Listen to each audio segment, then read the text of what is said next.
Hi, welcome to the show, Dr. Kristen Albert. Thank you, Mary Beth. It's a pleasure to be here. It's so wonderful to have you with me. I'm just going to quickly introduce myself. So I'm Mary Beth Simone, and I am the founder and CEO of Niche Partnership Consulting. I teach entrepreneurs and professionals how to create their contingency plan so that they can empower their second in command to keep business and life running smoothly in an emergency. And my business was born out of a personal struggle. And with this series, I aim to highlight the strengths that developed from my guests' struggles that they experienced. So if you are live with us today, please put something in the comments. You can let us know that you're here. You can drop an emoji in there. And if you have any questions for us as we go through this conversation, please feel free to drop your question in the comments. And if you catch this on the replay, Kris and I will be monitoring the comments after the live episode. And we would be happy to answer any questions that you have. We would love to hear your feedback on today's conversation. So, Kris, thank you again for joining me today. My pleasure. Thank you for inviting me. We are going to focus our conversation on how you found strength by unleashing your potential in the face of adversity. So, before we dive in, can you tell us a little bit about your background and your work? Yes, absolutely. So I am in my my ninth year as an executive and leadership coach. I started Turning Points in 2012, and that was after a 29-year career in education. I was a music educator for 17 years in the public schools, and then 12 years in higher ed at Westchester University.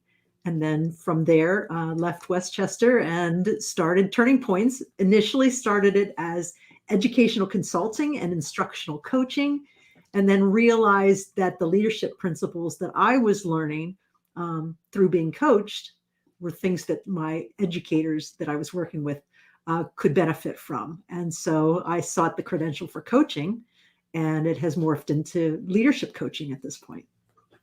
That's wonderful.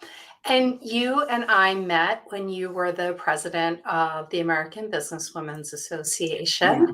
Yeah. So I walked into this big room full of people who I didn't know, and you came up to me pretty quickly and said, "Come over here, sit here, sit at my table." And I thought, "Oh my God, I can't believe this just happened." And so, but our friendship has blossomed since that time. And I took one of your coaching programs, and we also worked together for the women-owned business group that we had put together during the pandemic. So that's just a little history on how we found each other and met. So can you take us back to the time when you were in academia and you were starting to feel like it was time for you to explore coaching? Can you paint that picture for us a little bit? Yeah, I'd love to do that.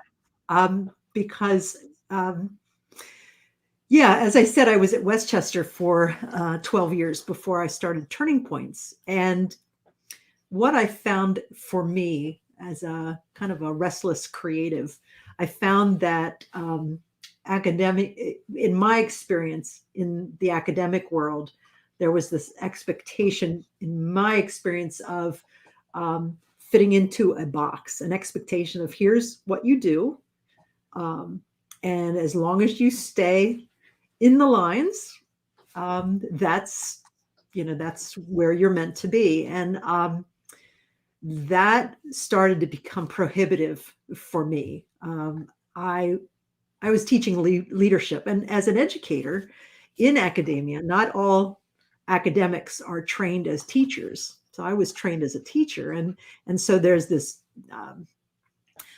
belief in learning never ends, right? We are always learning, lifelong learning. And so as I learned and as I grew, I was coming up against the expectations of the discipline. And I was also working with some individuals that were pushing back against me, so to speak. And so I sought coaching. Actually, I contacted, well, a friend of mine who was a coach noticed my frustration and invited me for coaching. And I said to him, help me figure out how to survive these next 10 years because I've got this great gig going. I'm an tenured associate professor. I'm ready to go up for full professor in the fall. I love my students. I like the discipline. I am, I'm doing exciting things in my work, but help me to survive these negative things that are going on. And his response to me was, that's not what I do. I don't help people to survive.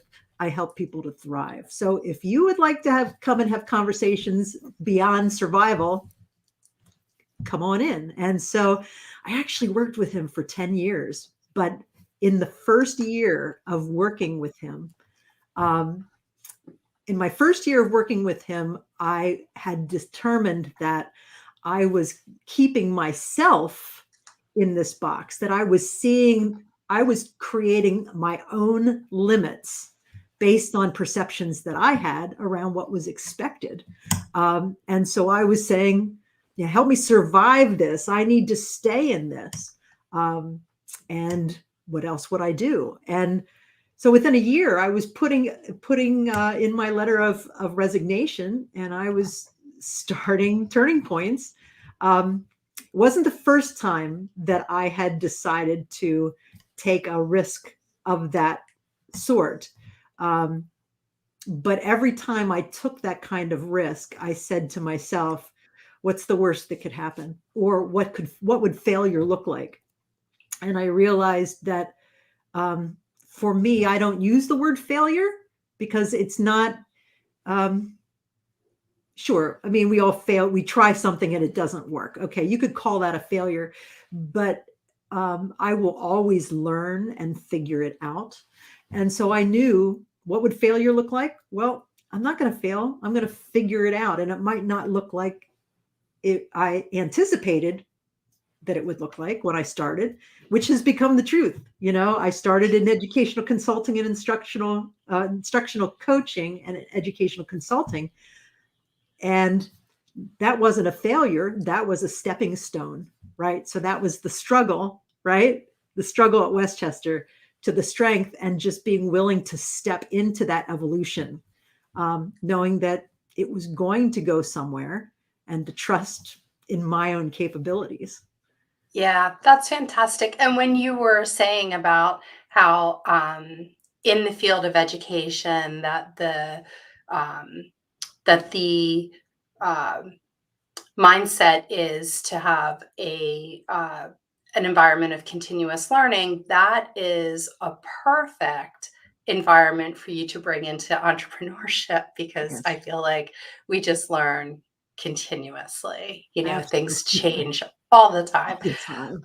I'm just going to acknowledge we have Jenny and Lisa and Stephanie and Mary here with us. And Nice. if anyone else is with us live, please drop a comment in so we can see that you're here. Otherwise, we don't know that you're here. And if you have any questions along the way, Kris and I will be monitoring the comments and would love to answer your questions. So you embarked on this process of coaching. You handed in your resignation. So can you talk to us a little bit about how this decision impacted people close to you, your friends, your family? What kind of reactions did you get? That's a great question. I think reactions that I got from people who didn't know me really well questioned whether I was making a rational decision. People who knew me, my husband, my sister, I'll use those two as the examples, a couple friends along the way, they trusted in me knowing me, right? So their reaction was, Kris, if you believe that to be true, we know you, we know how you know yourself. And their reaction was, go for it. We admire that. And we're here to support you. I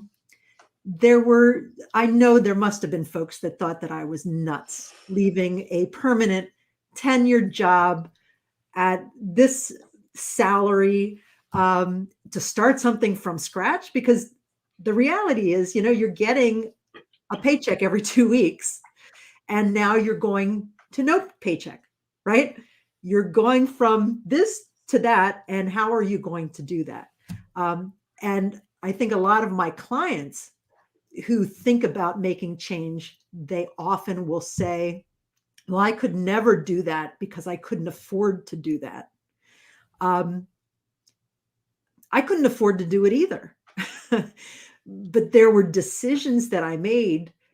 If I would have said to myself, I couldn't afford it, so I'm not going to do it, I wouldn't have discovered how to make it happen, if that makes sense. So I think there are always those perceptions of people that people want to put on you that this is crazy. Well, it might be, they might see it as crazy, but they're not seeing it from a possibility, the standpoint of possibilities. They're seeing it from shutting something off and not having anything else to go to. And they're very different points of view. So I felt very supported by my immediate circles. And I was very fortunate and blessed to have that. Everybody else was kind of irrelevant. Yeah. Yeah. It's good because you do have to figure out which voices are important and which Yes. voices do not matter in your decision making when you're going through something as, making such a significant life change. Because everyone has an opinion, right? Everybody has an opinion. Yeah, they're free. They're everywhere. Yes. And as a leadership coach, I recognize that protecting and controlling and complying are actually negatively correlated to leadership effectiveness. So all the data says that. So if you are trying to protect and control and kind of fit into the system in that way, you're actually working counter to being able to lead, to move outward and forward. And so how do you move out of those protective ways of being, or that need to be protective, so that you can access the other possibilities? It's a delicate balance. Yeah, that's an interesting concept, that we may be dimming our leadership qualities in order to stay in an institution, an organization, or a structure that is socially acceptable as a leadership experience, but from a person, like having the opportunity to exhibit our personal leadership potential. Yeah. Even Um, relationships can stifle that, right? And so, Absolutely. we are leaders of our own lives, or we can be leaders of our own lives if we choose to accept that. We are all leaders in some way in our spheres of influence, but even within ourselves, we are leaders of ourselves. And so are we exercising that leadership potential, or are we protecting what we think we need to protect and control? Yeah. And Anne-Marie said that she made the leap 6 years ago, and she realized that money and a paycheck really doesn't matter as long as you are happy. Mm, And I think that point, Anne-Marie, I think is so hard for people to get when they're debating whether they should stay or they should go. And Kris, when you were talking about, your clients always saying that they don't think they can afford to make the change to go out Mhm. on their own. And I know before I retired from Vanguard, I was there 31 years and I lived up to my salary, Yes. right? Yep. So, it's kind of like if you buy a large home, you fill it. When you Mhm. have a large salary, you spend it. And Mhm. then it is a Yep. matter of choices, and I think there is a lot more flexibility in what we can do and choose how we choose to use our purchasing power, Yes. yeah, to give us more freedom. You one of the things, this is going to sound crazy, but from the time I was a junior in high school through college, those 5 years, I worked at Burger King. They were kind enough to let me come back every summer and between in breaks and that sort of thing.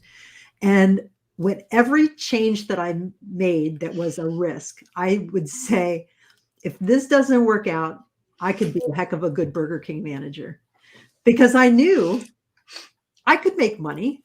I had gifts, I had skills. And no, just like you said, it might not be the salary up here, but and that was part of that decision making, is what do we really need? What decisions do we need to make financially as we grow back into perhaps what we had before? Yeah, Yeah. But Anne yeah, Marie makes a really good point. yeah, excellent. Um, and so can you tell us a little bit about how you evaluated, whether you were on the right path, a good path, as you were navigating this change? Yes, that's a great question. I keep saying that's a great question. These are all great questions. Um, so yeah, evaluating for me is very much a perception and a matter of the heart as much as it is a matter of the economics or the finances. Again, what is success? Defining for yourself what is success.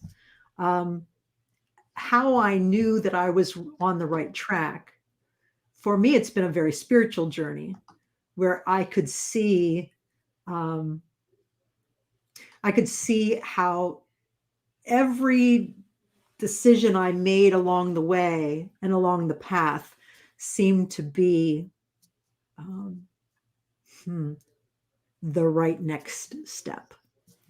Um, and if it wasn't the right next step, I could tell internally it wasn't the right next step. And that would mean that now I need to make a different decision. Um, I think we don't give our intuition enough credit. Um, I think the tendency is to intellectualize what is right, how is this working, and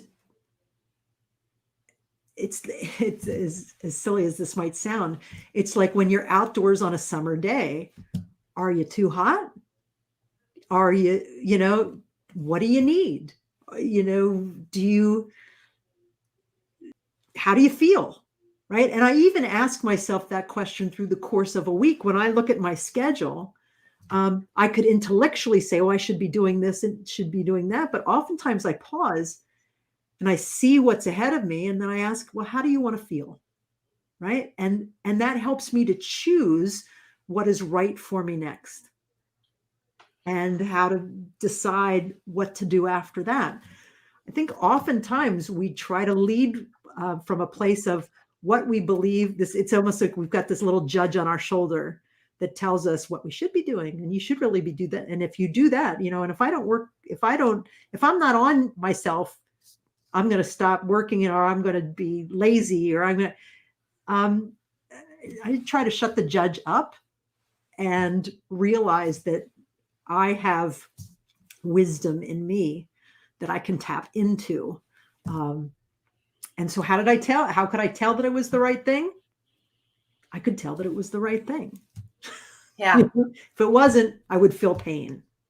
yeah. And it's kind of like your intuition brought you to this place. And then it sounds like you continued to trust your intuition and maybe um, follow it even more Yeah. on this path of entrepreneurship. And this intuition came from years of being coached, right? Because before I was coached, I was reacting to the external messages and expectations of the world. I wasn't in tune with who I am, what is important to me, what are my values, what do I care most about, what are my boundaries. I didn't have all of that. I was almost reactively ping-ponging through life. Oh, I think I'll do this. Well, I should probably do this. Oh, it's the same thing people get into with boundary setting, right? Saying yes to everything that comes your way, feeling bad for saying no. It was through coaching that I was able to create this reality, this deep satisfaction and awareness, and place from which all decisions are made now. And Kris, we didn't talk about this in preparation for this segment, but I know we've talked about it before. Maybe this is a good time to share with us the difference between therapy and Mhm. coaching. Yes, thank you. So if you think of therapy, well, think about where you are in the present. Therapy helps you to become okay with your present based on going back and understanding from where you've come so that you can, at this point, be aligned with your present, to be okay, to be accepting of where you are given the past and how you got there. Coaching says, here's where I am, and here is where I'd like to be. And I have this vision for going forward. I may know what it looks like, or I may not know what it looks like. I may know what it feels like. I have this idea of what those conditions would be like. So let's say 6 months from now, I would like to feel this way. Or 6 months from now, I have something compelling that I'd like to be able to step into. And so what coaching does is helps you to go from here and work incrementally to that some future place or condition or way of being or feeling. So therapy looks back to get you okay with where you are. Coaching says, here's where I am, here's where I'd like to be, and helps you to move forward. Coaching can certainly be therapeutic, and coaching can take clues from the past, but it doesn't dwell on the past in order to get to the future. It helps you it brings that in to inform it, but it does not dwell in it. That's great. That's a great clarification. Yeah. Jenny says, in Think and Grow Rich, they discuss the importance of listening to your inner wisdom, your intuition.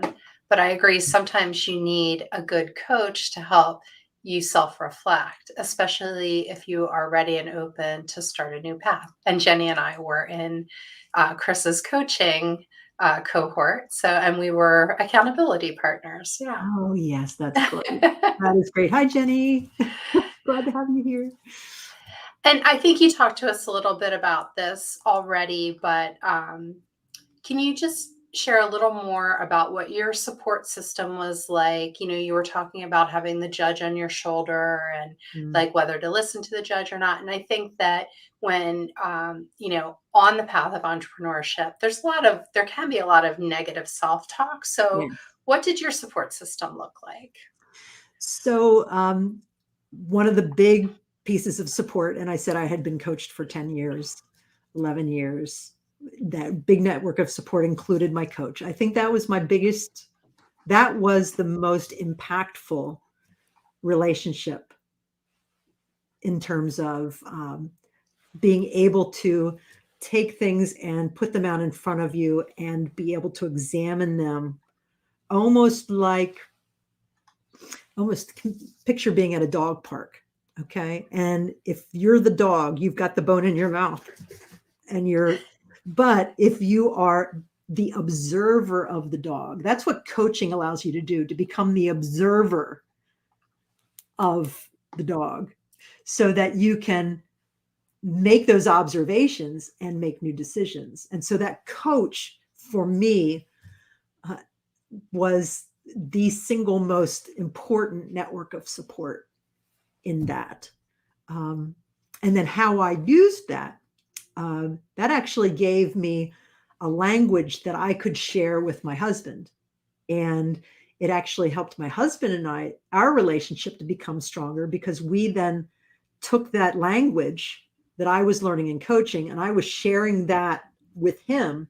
And it gave us new ways of seeing so that we could move forwards more in stronger ways, being stronger together. So That's so valuable. Yeah. So my coach, my husband, and my faith, those Yeah. three things. Yeah. That's beautiful. And what advice do you have for people who feel like it's time for them to make a significant professional change?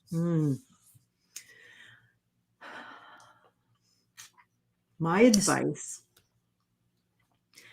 is allow yourself to be open to exploring, allow yourself to be curious. You can either have anxiety and say, anxiety about what doesn't yet exist, or you can be curious about what doesn't yet exist. And I would say allow yourself to be curious, open to exploring. Get yourself a coach or a thought partner. Doesn't mean you have to make a change. Just because you're talking to a coach doesn't mean that you've decided that that's the decision you're going to make. It just gives you that opportunity to be curious. I have a picture of myself as a little girl next to this little 4-year-old girl, and the essence of that little girl. I still have her in me.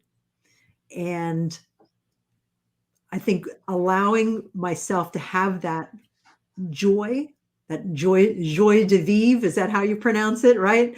The joy of life, and to be able to explore and create and have fun. And we lose all that as adults. Gets shrouded by all the external voices and the perceptions that we hold about those external voices.